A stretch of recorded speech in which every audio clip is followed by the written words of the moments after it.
What's up, everyone? Welcome to today's video. Welcome to the Video Game Fiasco channel. I've taken the gloves off, and I think it's time for us to basically evaluate and examine what's going on. The conversation about Xbox players not buying video games seemed to have always been one that fascinated me because I thought it was a very silly argument, simply because PlayStation and AAA publishers have always been courting these Xbox players, whether directly or indirectly. In the case of AAA publishers, they put their games on Xbox. In the case of PlayStation, they do not put their games on Xbox and expect the Xbox players to not only come to their platform and buy the games, but also buy their system, their console, and then buy the games. So these PlayStation, actions and the AAA actions say otherwise, that these Xbox players actually do purchase games.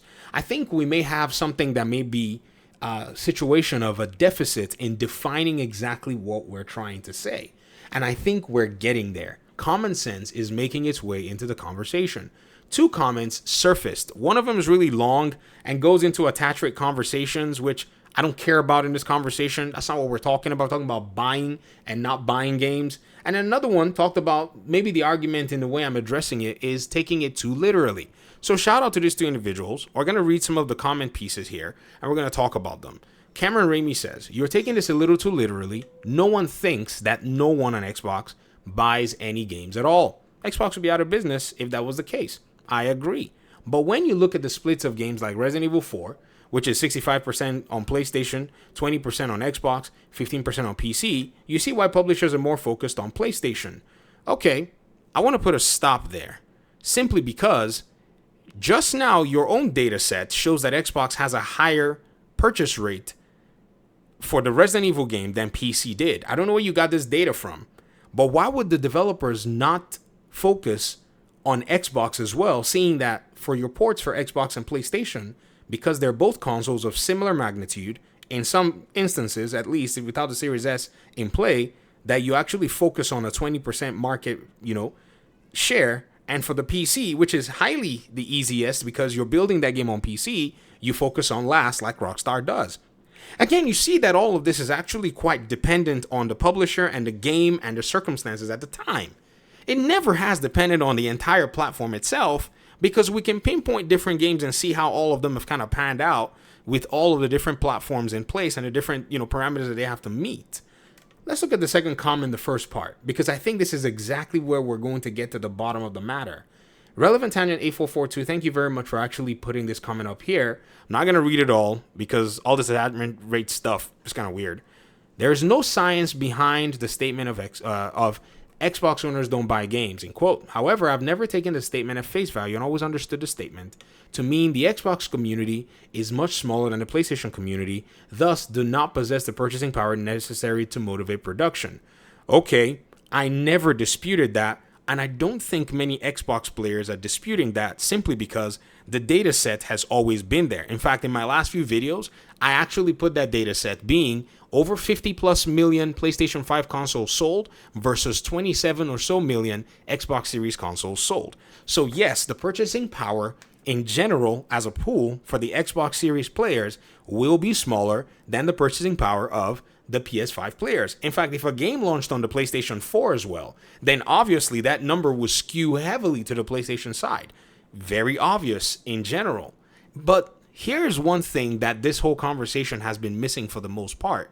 That is the fact that this was always what the argument should have been, that the console sales did not allow for the Xbox actually to have that same purchasing power.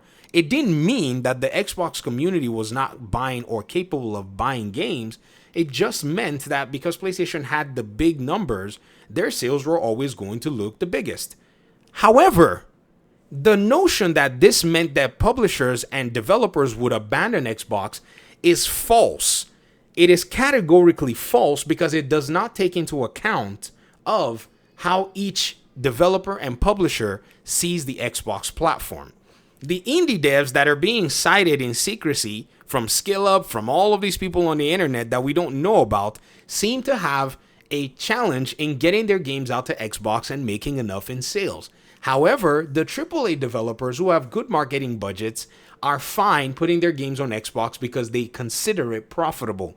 Just look at their actions. It speaks louder than these empty words that we're hearing all over the place. Cyberpunk 2077, Baldur's Gate 3, Resident Evil games, the Final Fantasy game is coming to Xbox, and so on and so forth. Why do they consider these games to continue to be at least viable on the Xbox platform? Simply because they will not leave a 27 million strong customer base on the table. It is financially, fiscally, economically stupid for anyone with the means to do so. And I think PlayStation fanboy talking heads know this. That's why they've never really decided to define the terminology or define the argument. They've stayed away from actually pointing out exactly the argument, which is, well, Xbox doesn't have the buying power.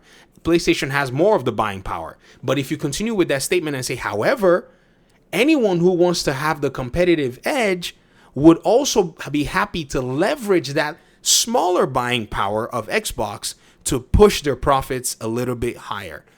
Folks, this is Econ 101. No one who's making decisions. Can you imagine going to basically borrow, millions of dollars, or tell your shareholders, "Oh, we were only going to sell a million copies of it, so that's why we didn't bother putting it on Xbox."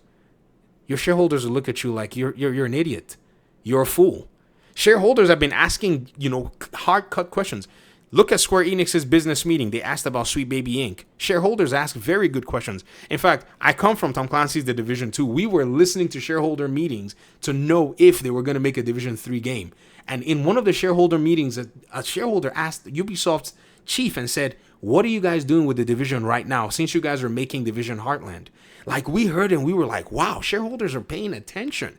So for a publicly traded company or for a serious competitive gaming company to say, because I'm only going to sell 1 million copies or 2 million copies, or because I'm only going to sell 20% more than PlayStation, then I'm not motivated. What kind of motivation is that? Get out of the seat. They'll kick you out as the CEO or the CFO if you dared said that nonsense.